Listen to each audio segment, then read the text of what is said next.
લાલ રંગનો રેઇનકોટ અપાવ્યો હતો. મનુ પાસે એક નવો રેઇનકોટ છે. તે તેને પહેરવા માટે રાહ જોઈ શકતો નથી, પરંતુ વરસાદની તે રાહ જુએ છે.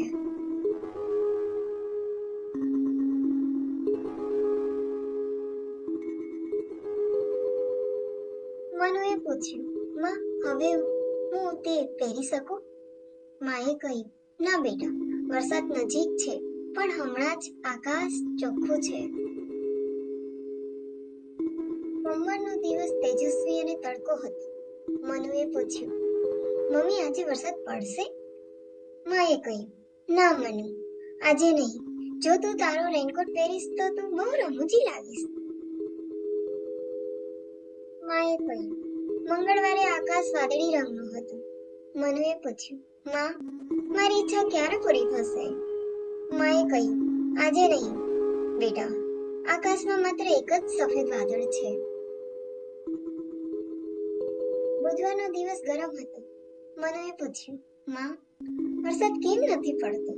માએ કહ્યું, બેટા, મને લાગે છે કે બહુ જલ્દી વરસાદ પડશે. કદાચ બપોર થાય તે પહેલા જ. મનુએ પૂછ્યું, ગુરુવારે મનુ પિકનિક પર ગયો હતો. માં, વરસાદ પડે તો શું હું રેનકોટ મારી સાથે લઈ જાઉં? માએ કહ્યું, ના બેટા, આજે વરસાદ નહીં પડે. આકાશમાં નાના સફેદ વાદળો બહુ ઊંચા હોય છે.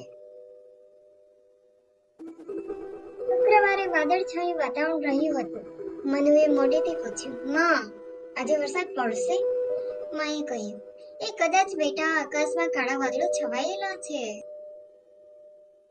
શનિવારની શરૂઆત ધમાકેદાર બડાબમ બડાબમ. મનુએ પૂછ્યું, માં, શું એ ગર્જના મેં સાંભળી છે? શું બહુ જલ્દી વરસાદ પડશે? અને પછી છેવટે વરસાદ શરૂ થયો. ઓહ, વરસાદ પડી રહ્યો છે, વરસાદ પડી રહ્યો છે. મનુએ રડતા રડતા ગાયું. પણ મનુ, માં તેની પાછળ દોડતા દોડતા કહ્યું, તું તારો રેઇનકોટ ભૂલી ગયો.